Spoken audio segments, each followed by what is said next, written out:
Hello students, how are you.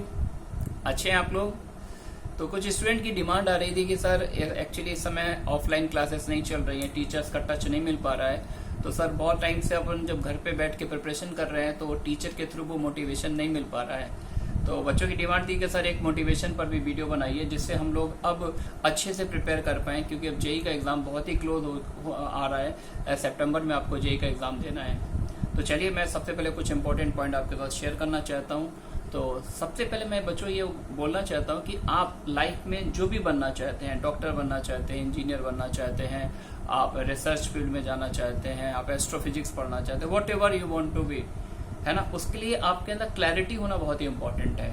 और clarity it means that कि आपको लाइफ में पर्टिकुलरली किस डायरेक्शन में काम करना है, किस ओर आगे जाना है, ये चीजें बहुत ही क्लियर होनी चाहिए। और एक पॉइंट मैं इसमें और ऐड करूंगा कि बच्चों क्लैरिटी के साथ साथ एक इंस्पिरेशन होना भी बहुत इंपॉर्टेंट है।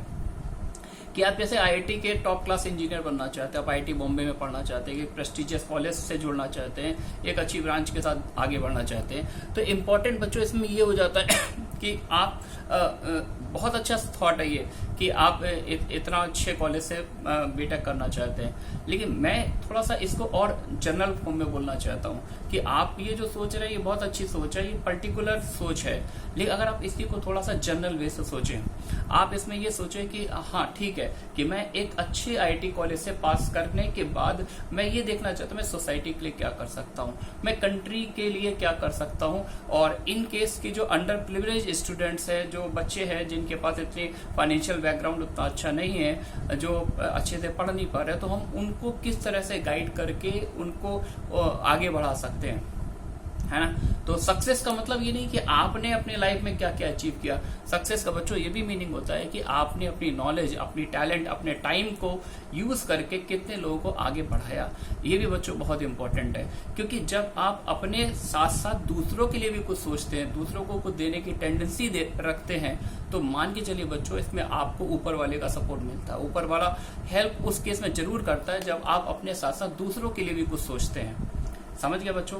तो सबसे पहले तो ये चीज होना चाहिए आपके अंदर कि आप अपने पेरेंट्स को क्या रिटर्न करना चाहते हैं, अपने परिवार वालों के साथ जिन्होंने आपको आगे बढ़ाने में इतना सपोर्ट किया है।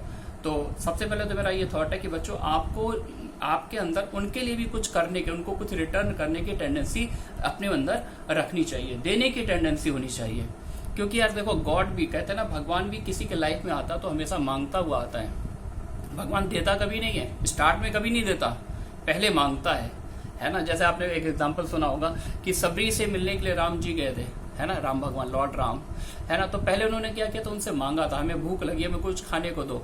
तो सबरी ने क्या किया था, अपने झूठे बेर खिलाए थे। उन बेर को खा के ही भगवान इतने खुश हो गए, है ना। और भी बहुत सारे केसेस मेरे होंगे, जैसे सुदामा जी कृष्ण जी के पास गए थे, तो वहां से भगवान ने बोला चलो मुझे कुछ खाने को दो, मैं भूखा हूँ। तो सुदामा जी छुपा रहे थे कि यार मेरे पास ऐसा कुछ नहीं, तो मैं इनको क्या दूंगा। लेकिन भगवान ने जबरदस्ती उनसे मांगा, उनसे लिया। लेकिन सुदामा जी ने जब दिया तो देखिए भगवान उसको फिर जब दो भगवान को देता है तो उसको 1000 टाइम्स रिटर्न करते हैं। तो यहाँ पर मेरा इस बात के पीछे सिर्फ यही मोटिव था कि आप अगर अपने आप के लिए सोच रहे अच्छा है, लेकिन अगर आप थोड़ा जनरल होके सोचते हैं, है ना, कि इसी में अगर मैं आईआईटी कॉलेज में पढ़ जाऊंगा, अच्छा इंजीनियर बन जाऊंगा, एक अच्छा रिसर्च फील्ड में निकल जाऊंगा, तो मैं अपने लिए तो अच्छा करूंगा, लेकिन साथ ही साथ हम अपने से जुड़े हुए जो लोग हैं, सोसाइटी को हम और कितना अच्छा ग्रो कर सकते हैं, समाज में और क्या चेंज ला सकते हैं, इसको सोचना भी बच्चों बहुत इंपॉर्टेंट है। इसमें आपको 100% आगे सक्सेस मिलेगी, है ना।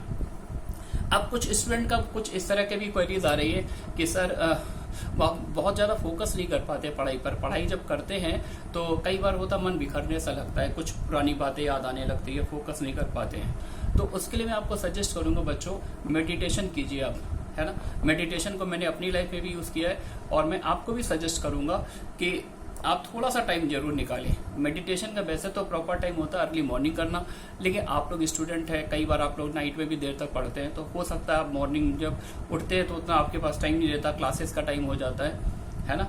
तो उस केस में आप ये कर सकते हैं, आप जिस समय भी आपका फ्री टाइम, आपका लीजर टाइम हो, तो आप उस लीजर टाइम में भी 5 मिनट 10 मिनट आप मेडिटेशन कर सकते हैं अपने ईश्वर को, जिसमें आपकी श्रद्धा हो, जिसमें आपका विश्वास हो, जिसमें जो आपके पेरेंट्स जिसको फॉलो करते हैं, आप जिसको फॉलो करते हैं। मैं किसी भी पर्टिकुलर गॉड को स्पेसिफाई यहाँ पे नहीं करना चाहता, क्योंकि मैं मानता हूँ सभी में equal potential, equal energy, equal power है। इंपॉर्टेंट ये है कि आप किस पर विश्वास रखते हैं, आपकी श्रद्धा किस गॉड पर है, किस ग्रुप को मानते हैं, उनको फॉलो कीजिए, है ना। 5 मिनट का टाइम जरूर निकालिए, ठीक है ना। अच्छा, इसका कुछ सोल्यूशन मेरे को कुछ स्टूडेंट्स के थ्रू ये भी मिला है कि कुछ बच्चे म्यूजिक थेरेपी का भी यहाँ पर यूज करते हैं। म्यूजिक थेरेपी बच्चों क्या होती है कि जैसे हम पढ़ने बैठे है ना, और हमको कुछ पुरानी बातें उठा लिया, फिजिक्स का बुक पढ़ रहे हैं, लेकिन माइंड एकदम से मूव होकर हमारी कोई पुरानी इवेंट में जो पहले कुछ हो चुका है प्रीवियसली, उस पर फोकस हो जाता है। तो वहां पर हम पढ़ते तो रहते हैं, वर्चुअल फॉर्म में हम पढ़ रहे हैं, लेकिन हमारा मन तो पुरानी बातों को रिकॉल कर रहा है ना। तो उसका एक तरीका तो मेडिटेशन मैंने बोला, दूसरा एक तरीका है म्यूजिक थेरेपी। म्यूजिक थेरेपी क्या है कि आपने अपने पढ़ते पढ़ते टाइम पीछे बैकग्राउंड में एक सॉफ्ट म्यूजिक रन कर दिया, चला दिया, है ना। लेकिन वो सॉफ्ट म्यूजिक होना चाहिए। सॉफ्ट म्यूजिक मतलब उसके बीट्स जो है बहुत ही काम होने चाहिए, सूदिंग होने चाहिए, बहुत शोर शराबा नहीं होना चाहिए उसमें, है ना। तो जब आप पीछे बैकग्राउंड म्यूजिक चला देते हैं और फिर अपनी बुक उठाकर पढ़ते हैं, तो देखते हैं आपके धीरे धीरे आपका मन फोकस होने लगता है ना। और फिर देखेंगे जब आपका मन लगने लगे तो आप उस म्यूजिक को कंटिन्यू भी रख सकते हैं। मतलब फिर आपका मन आप देखेंगे कि उन पुरानी बातों पर बहुत देर तक नहीं जाएगा, धीरे धीरे फोकस होना स्टार्ट हो जाएगा। और इन केस अगर 10 मिनट 15 मिनट इस तरह से हो जाते हैं तो फिर ये आपकी चॉइस पर डिपेंड करता है कि आप उसको कंटिन्यू भी कर सकते हैं, और या फिर आपको लग रहा है कि चलिए आप म्यूजिक को बंद कर देते हैं, आप अपना फोकस हो चुका है और उसी को कंटिन्यू कर सकते हैं, है ना। तो एक तरीका ये है आपका। अब दूसरी बात मैं करता हूँ कि आपको अगर जैसे अब जेई का एग्जाम बहुत ही क्लोज आ रहा है, तो अब लॉन्ग स्टडी कैसे करनी है। लॉन्ग आवर्स तक हमें 8 घंटे पढ़ना है, 10 घंटे पढ़ना है, इवन कुछ स्टूडेंट्स हैं 12-12, 14-14 घंटे भी इस समय पढ़ रहे होंगे। तो उसका तरीका क्या है? उसका तरीका बच्चों ये है कि आप अपनी प्लानिंग परफेक्ट रखें, कि आपने ये गोल बना लिया कि यार मेरे को कैलकुलस रिवाइज करनी है ना। तो कैलकुलस के नंबर ऑफ टॉपिक्स कितने हैं, कौन सी टॉपिक आपकी स्ट्रेंथ है, कौन से टॉपिक आपके वीक पॉइंट्स हैं, तो उनकी लिस्ट बनाइए और उन लिस्ट को डेज के अकॉर्डिंग डिस्ट्रीब्यूट कर दीजिए कि मेरे को कैलकुलस में डेफिनेट इंटीग्रेशन वाला पार्ट बहुत इंपॉर्टेंट है, जेई में वेटेज अच्छा है ना, एओडी वाला पार्ट बहुत ही ज्यादा इंपॉर्टेंट है। तो इसमें कौन कौन से एरिया पे आपको वर्क करना है। तो पहले बड़े टारगेट को छोटे छोटे टारगेट में डिवाइड करिए और उन छोटे टारगेट को डे वाइज डिवाइड कर लीजिए कि यार अब मेरे पास इतने दिन बचे हैं और अब अगले दिन की जो आपको प्रिपरेशन करनी उसकी प्लानिंग जो है उसके एक दिन पहले होनी चाहिए। यानी रात को सोते समय आपको पता होना चाहिए कल हमको कैलकुलस में कौन सा पार्ट पढ़ना है, कल हमको फिजिक्स में कौन सा पार्ट पढ़ना है, किस टाइम पे पढ़ना है। क्योंकि जब आप प्लानिंग कर लेते हैं नेक्स्ट डे की रात को सोने से पहले ही, तो आप देखेंगे कि आप उस काम को इफेक्टिवली कर पाते हैं, आप अपने डे को बहुत अच्छे से यूज कर पाते हैं, है ना। तो आप उस उतने ही टाइम में आपकी इफिशियंसी बढ़ जाती है। तो कुछ बच्चों का ये भी मैसेज आ रहा था कि सर एक्चुअली होम टाउन में चले गए, लॉकडाउन लगा हुआ है, तो इतना इफेक्टिवली पढ़ नहीं पा रहे हैं। 6 घंटे 8 घंटे पढ़ पाते हैं मैक्सिमम, और उसमें भी फोकस नहीं कर पाते हैं, मन नहीं लगता, पेरेंट्स भी घर पे रहते हैं, भाई बहन भी रहते हैं। तो कैसे अपनी पढ़ाई को अच्छे मैनर से करें, जैसे जेईई में हम अच्छी रैंक के साथ क्लियर करें, है ना बच्चों। तो उसकी प्लानिंग आपकी परफेक्ट होनी चाहिए। मोबाइल का हमें सोशल मीडिया का कम से कम यूज करना, मोबाइल को मैक्सिमम टाइम आप जो है एयरप्लेन मोड पे रखें, डू नॉट डिस्टर्ब वाले मोड पर रखें, उसको बहुत ही कम यूज करें। फिक्स कर ले कि यार मेरे को एक दिन में 15 मिनट ही बस नोटिफिकेशन देखना है, ज्यादा मोबाइल का यूज नहीं करना है, ठीक है ना। अगर आपकी कोई क्लासेस वगैरह चल रही हो तो उसके लिए तो फिर ओके है, वो तो मजबूरी है कि आपकी क्लासेस चल रही है, सर लोग पढ़ा रहे हैं, रिवाइज करा रहे हैं, वो एक एक्स्ट्रा केस है। अदरवाइज फिर आपको कोई भी मोबाइल इस तरह के गैजेट्स को यूज नहीं करना है, ठीक है बच्चों। अच्छा, अब हम एक पॉइंट उस पर भी बात करेंगे जो बच्चे इस ईयर जेईई 2020 के एग्जाम में अपीयर होने जा रहे हैं। तो सबसे पहले तो मैं बच्चों ये बात बोलना चाहता हूँ कि ये एक ऐसा टाइम है कि जिसमें आपको कोई भी नया स्टडी मटेरियल और कोई भी नई बुक को टच बिल्कुल भी नहीं करना है। वो इसलिए नहीं करना है क्योंकि आप अननेसेसरी उसको लेकर आप थोड़ा टेंशन में भी आ सकते हैं। आपने सपोज कोई रैंडम सी बुक उठा लिया, अब जो बुक आपने क्वेश्चन उठा रहे हो सकता है कि आप वो क्वेश्चन का IIT जेईई लेवल से बहुत ज्यादा लेना देना ही ना हो, कि बहुत सी बुक को इस पर्पज से भी लिखा जाता है कि मार्केट में शो करने के लिए मेरी बुक सबसे स्पेशल है, और वो कहीं के भी ओलंपियाड की प्रॉब्लम उठा के उसमें डाल दिया, कैसा भी रैंडम क्वेश्चन डाल दिया, आपने उठा लिया, फिर आप थोड़ा टेंशन में आ गए कि यार मेरे से ये प्रॉब्लम नहीं हो रही, तो मैं जेईई में अंडर 100 स्कोर रैंक कैसे लेके आऊंगा, ठीक है ना। तो इस समय तो केवल आपको अपने स्टूडेंट्स, आपको अपने टीचर्स पर फेथ रखना है। आप जिस कोचिंग इंस्टीट्यूट से एसोसिएटेड है उन पर टोटली फेथ करना। उन्होंने जिस तरह की गाइडलाइंस आपको दी है, उन्होंने जिस तरह से आपको गाइड किया है, केवल उन्हीं के नोट्स पढ़िए, उन्हीं की जो स्टडी मटेरियल उनकी शीट्स को अच्छे से प्रैक्टिस कीजिए, ठीक है बच्चों, तो एक तो पॉइंट ये था। दूसरा पॉइंट ये भी है कि आपका स्लीपिंग साइकिल बहुत ही मैटर करता है बच्चों। स्लीपिंग साइकिल इन दिनों अगर आपका थोड़ा भी डिस्टर्बेंस होगा तो 100% आपकी इफिशिएंसी पर इसका इफेक्ट पड़ेगा। तो स्लीपिंग साइकिल के मैं ये सजेस्ट करूंगा आपको कि आप नाइट में बहुत ज्यादा देर तक वर्क ना करें। कोशिश करें कि 11:30 से 12 o'clock या फिर 11 से 11:30 के बीच आप आराम से सो जाइए, है ना। और नेक्स्ट डे जो है बहुत जल्दी उठने की भी जरूरत नहीं है, क्योंकि आप फोर्सफुली सोचेंगे हम 4 बजे उठ जाएं तो आपकी स्टार्टिंग में कुछ दिनों तक आपकी इफिशिएंसी उतनी नहीं रहेगी। तो बेटर ये कि 11:30 से 12 के बीच आप सो जाएं और मॉर्निंग में 5:30 से 6 के बीच उठ जाएं, जैसे 6:30 तक आप अपनी स्टडी टेबल तक पहुंच जाएं।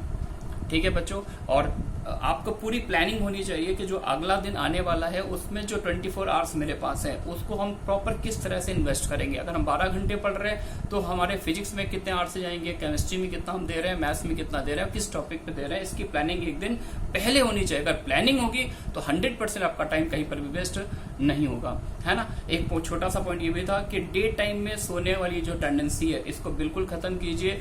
9 to 12, 9 से 12, 2 से 5, ये जो जेई का टाइम स्लॉट है, इस समय अपने आपको अपने ब्रेन को सुपर एक्टिव रखना है।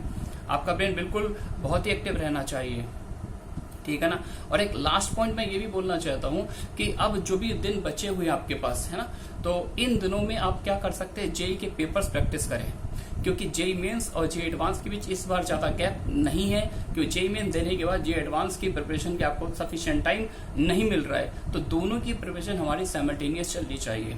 तो इसमें आप क्या कर सकते हैं, एक टाइम स्लॉट आप फिक्स कर लें, 9 से 12, 2 से 5, है ना। और इस टाइम स्लॉट पर आप पीरियोडिकली जेई मेंस और जेई एडवांस के पेपर्स को ट्राई करें। सिंगल सिटिंग में ट्राई करना है आपको, बिल्कुल जेई के मेन पेपर की तरह आपको इसको ट्राई करना, मान के चलना यार यही मेरे जेई का पेपर आने वाला है, ठीक है ना। और उसी सीक्वेंस में अटेम्प्ट करना है जिस सीक्वेंस को में आपने अपनी प्लानिंग बना रखी कि पहले मैं मैथ्स करूंगा फिर फिजिक्स करूंगा, है ना। और पेपर को देखने के बाद भी आपकी प्लानिंग चेंज हो सकता है आपका मैथ्स बहुत अच्छा हो, लेकिन पेपर में मैथ्स के क्वेश्चन अगर रैंडम है तो फिर आपको ऑन द स्पॉट आपकी प्लानिंग को आपको चेंज भी करना पड़ेगा, है ना। तो ये चीज हम जब सीख जाते हैं तो ये तभी सीखेंगे आप जब आप डिफरेंट पेपर्स को सॉल्व करेंगे, ठीक है ना बच्चों।